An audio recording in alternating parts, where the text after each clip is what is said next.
December 1963 started off well for the Beatles. Their second UK long player with the Beatles was top of the album charts, and the group sent out spoken and musical messages on flexi-disc to members of their official fan clubs in the United Kingdom. It was a single-sided 7-inch disc that played at 33 revs per minute, the same as a long playing record, and had a running time of 5 minutes. The first Christmas recording features several renditions of the traditional carol Good King Wenceslas, and individual messages from the four, ending with a closing chorus of Rudolph the Red-Nosed Ringo. Probably the less said about this, and the quality and the playability of the flexi disc generally, the better. My dad got hold of a copy from someone, and I can't say either of us were much impressed. Juke Box Jury was a musical panel show which ran on BBC television between the 1st of June 1959 and the 27th of December 1967. It was one of the highlights of Saturday evening viewing in our house. Not only did we get to hear the latest single releases, but we also got to see the celebrities giving their verdicts on them and vote them a hit or a miss. On the 7th of December, Juke Box Jury, the Beatles, were the 4 panel members. By coincidence, a fellow Liverpudlian, Billy Fury's Do You Believe in Me, was played on the show. Ringo said, "Not for me, I've never bought one of his records." George commented, "Okay, but I wouldn't buy it. Guitar phrasing is like that on Cliff's latest." Cliff being Cliff Richard, one of the early British Elvis wannabes, a lifetime actor who became a national treasure. John said, "Tune's not bad, but I don't like gallop tunes." And finally Paul said, "I quite liked it." The song was voted a unanimous miss. It actually peaked at number 13 eventually in 1964. Incidentally, Billy Fury left Decca Records in 1966 after signing a 5-year recording contract with Parlophone, but despite signing with the Beatles' old label, his singles never charted again. The record mirror charts for weekend in 7th of December reflect the record buying public's taste in music, both in the UK and the US. Obviously, it's too early for Beatles songs to appear in the US Cashbox Top 50, especially as only 1,000 copies of She Loves You have been bought by the American public.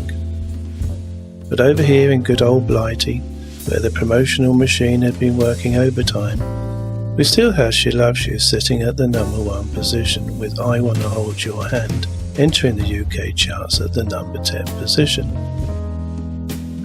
In fact, She Loves You stayed in the British top 20 from August of 63 through to February 1964. 4 weeks at number 1, 7 further weeks in the top 3, and then 2 more weeks at number 1, which is enough to drive anyone nuts who became tired of hearing it like me. We also had Dora Bryan's All I Want for Christmas Is a Beatle in at number 37 that December. Obviously there were more than Dora Bryan who wanted a Beatle for Christmas that year. Although the novelty records, old crooners and Cliff Richards were still hanging around, Merseybeat Liverpudlian groups, in addition to the Beatles, could be found in both singles and LP charts. Jerry and the Pacemakers and the Searchers doing well in both.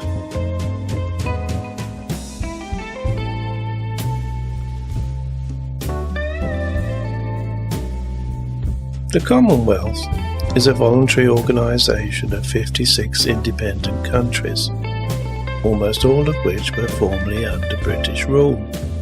The origins of the Commonwealth come from Britain's former empire. Many of the members of the Commonwealth were territories which had historically come under British rule at various times by settlement, conquest or cession. That's the official description. A cynic might describe how the Commonwealth came about as, "We'll invade you to protect you, and you will become a protectorate. We will exploit you and your country's resources, and we'll call it a Commonwealth. except that wealth won't be common to all. Rule Britannia, Britannia waives the rules. That sort of thing. On the 12th of December, Christine Keeler was jailed for 9 months.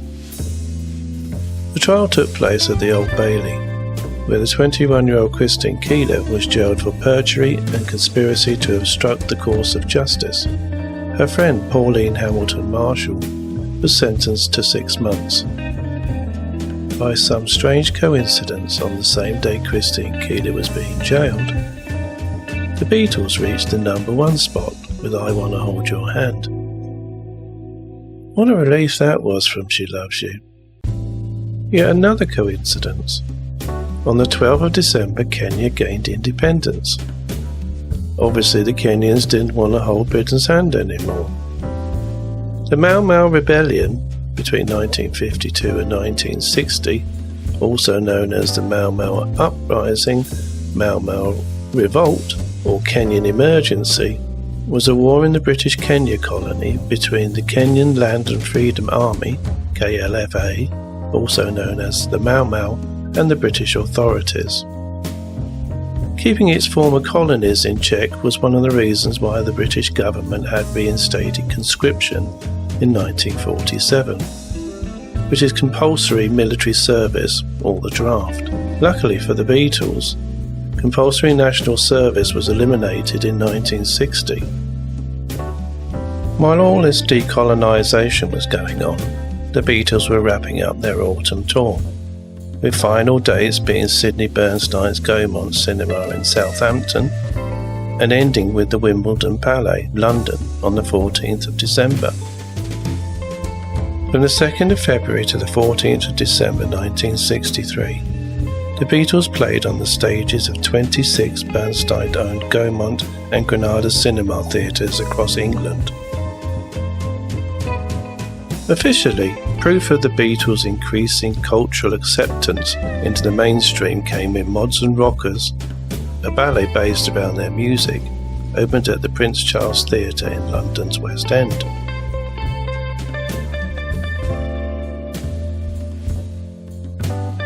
Now, nothing could be more preposterous than ballet dancers preening around on stage with contrived ballet dance moves, pretending to be mods and rockers wearing trendy mod clothes and rocker leather jackets whilst dancing to the Beatles' music.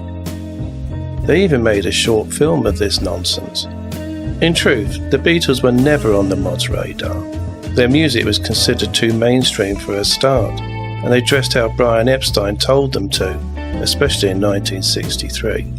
Rockers defined their style through white American rock and roll stars of the 50s, such as Gene Vincent, with motorbikes, leather jackets and jeans. In contrast to the rockers, the mod movement came up from the streets. Mods wore parkas, tailor-made suits and rode Italian scooters. As far as the mods were concerned, rockers were out of date and were considered their sworn enemies. Take one look at the early Beatles photo of the Fabs wearing leathers, and you can easily tell where their affiliations or affectations lie back then. A spate of pop magazines appeared as a result of the beat boom to cater for the eager teenage fans of this new music trend. Beat Instrumental magazine was launched in May 1963, for example. Pop Weekly was promoted as a new concept in the pop press. It claimed to be the first magazine to combine up-to-the-minute news reports, articles on the most popular artists and groups of the day, with fabulous shots of the stars. Most of the photos were exclusive to the magazine and they were not reproduced elsewhere. Pop Weekly also attempted a serious, considered tone in an effort to disguise itself from its competitors in the music press. Without the internet back then, it was these invaluable pop magazines that kept the fans both entertained and informed. With a spoon with my name sellotaped to the handle, my new Winkle-picker shoes, albeit the more sensible children's variety, and my new green cable knit cardigan that Mum knit for me, I was ready to pursue the girl of my dreams at the school's Christmas party. My luck was in at first. The teacher sat me next to her for the festivities, then moved me. Still, the ice cream and jelly were good, and the teacher played I Wanna Hold Your Hand on the Dansette record player. That made a change from She Loves You. Brian Mathews seemed to be everywhere, regularly appearing on both BBC radio and IT television shows. On the 21st of December he was on both on the same day. Mathews first broadcast in Germany in 1948 and trained as an actor at RADA before joining the BBC in 1954. He was one of a group of presenters who, together with middle-aged managers of teen stars, became the harbingers of 1960s youth culture. Unsurprisingly, they were viewed by many of those same youth with suspicion, holding the past against the future, as one writer put it. He was like Uncle Max, who presided over the Saturday morning children matinee at my local Granada cinema. The person who had to be there, but you wish would get on with it, get off the stage and let the kids see the main event. On the 21st of December, Mathews could be heard at 10 a.m. on BBC's Radio Saturday Club, when the Beatles performed 6 songs: All My Loving, This Boy, I Want to Hold Your Hand, Till There Was You, Roll Over Beethoven, and, yep, you guessed it, She Loves You.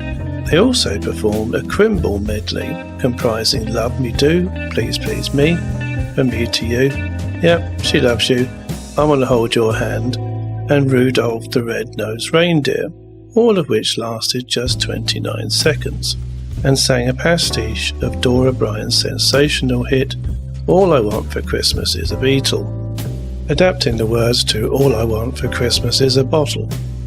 Later that day, Mathews presented ITV's Thank Your Lucky Stars on Merseyside special in the evening. The 21st of December was Bumper Beatles Day. Apparently fulfilling Brian Epstein's theatrical ambitions, and as if the year's extensive touring and media appearances weren't enough, the Beatles' first Christmas show took place at the Astoria Cinema, Finsbury Park, London. The Fabs performed 30 shows in total, with 2 performances each day, except the 24th and the 31st of December, when only 1 show took place. On the 25th and the 29th of December and the 5th of January, the Beatles were given the night off. It wasn't unusual for artists to be worked like slaves in those days. The most successful of Larry Parnes' boys didn't see their parents for 2 years and needed hospitalisation to recuperate from the touring and appearance schedule dictated by their manager, Mr. Parnes Shillings and Pence, as he was referred to. In between the support acts, the Beatles took to the stage for a number of pantomime-like skits. Their delivery was reportedly fairly wooden, but was greeted with uncontrolled hysteria by the Beatles fans. The show's director was Peter Yolland. This Christmas show, and the Beatles' next the following year, were devised by theatrical agent Joseph Collins, father of actress Joan Collins and novelist sister Jackie. Coincidentally, Joseph Collins signed Lou Grade as a dancer back in the early days, and the two went on to form a partnership around 1934, when they ran their Collins and Grade talent agency. The guy wearing the white furry outfit is none other than the infamous Jimmy Savile, Britain's most predatory and prolific sex offender, who was the 1964-65 Christmas show compere. For the first Beatles Christmas show, 1963-64, the compere was Jimmy Savile's partner in crime, fellow sex offender and yet another national treasure, the Australian musician, television personality, painter and actor Rolf Harris. Unlike Savile, Harris didn't get away with his crime of indecent assault, but instead served 5 years and 9 months at Her Majesty's pleasure, as the phrase goes. But he did manage to paint her portrait first. But let's not spoil memories of Christmas past with mention of predatory paedophiles.